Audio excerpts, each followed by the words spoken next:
there are going to be plenty of times in your life when you're not happy. There might be years.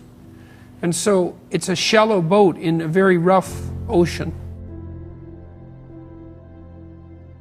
Happiness is something that descends upon you. Everyone knows that. It comes upon you suddenly. Happiness will descend upon you from time to time. And that's the best you've got.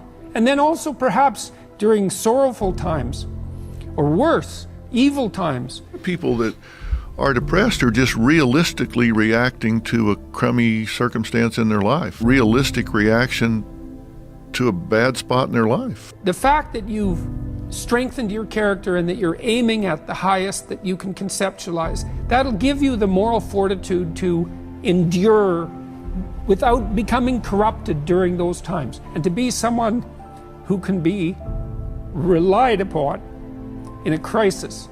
I see a lot of depressed people that, in a sense, it makes sense. Right. I mean, you look at their life and you say, well, if you're not down about this, you should be. Let's have a dream which isn't under control, where something is going to happen to me that I don't know what it's going to be. And you would dig that and come out of that and say, wow, that was a close shave, wasn't it? And then you would get more and more adventurous, and you would make further and further out gambles as to what you would dream. And finally, you would dream where you are now. You would dream the dream of living the life that you are actually living today. You should be pursuing who you could be. That'd be the first thing. It's like, because you're not who you could be, and you know it. You have guilt and shame and regret. Say, what are you reacting to that you're depressed about? Let's put that on a to-do list and start, like you said, write it down and start crossing those things off. Let's figure what's an action plan to change this, action plan to change the next. Berate yourself for your lack of discipline and your procrastination and all your bad habits. You know perfectly well that you're not who you could be. And God only knows who you could be. And so that's who you should be that's what you should be striving for. Pain is a motivator.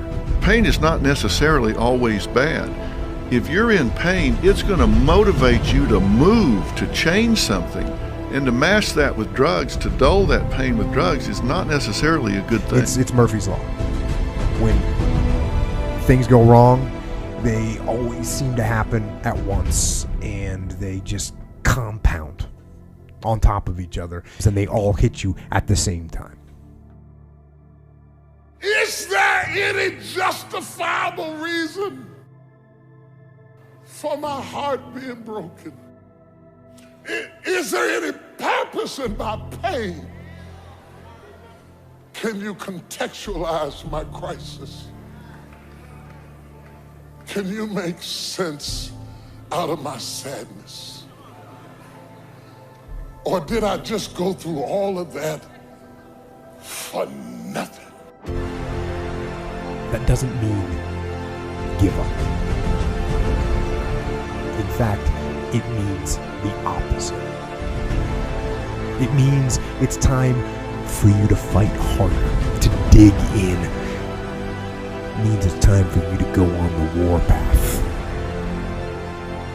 And that starts with one of the fundamental laws of combat leadership: prioritize and execute.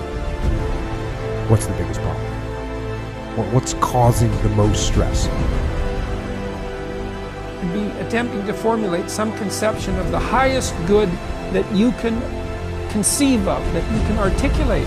Because why not aim for that? It's like your life is short and it's troublesome.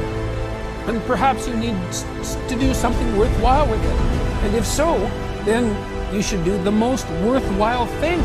And you should figure out what that is for you.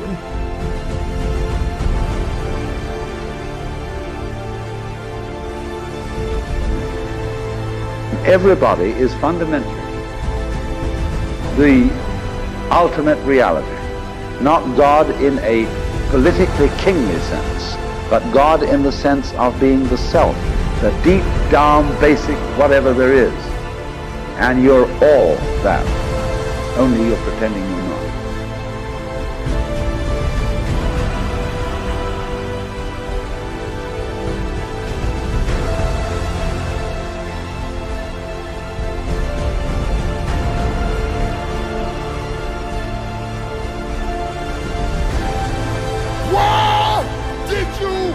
let me discover a purpose that gave me so much pain.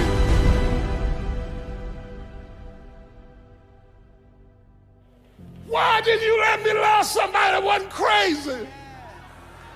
Or help somebody that would pay me back? Or invest in all these children that wish they had a parent? Why didn't you put me in an environment where I would be appreciated? Why didn't you give me a nice, neat life that made sense? Why is my life so complicated? Let's have a dream which isn't under control. Well, something is going to happen to me that I don't know what it's going to be. You would dream the dream of living the life that you are actually living today.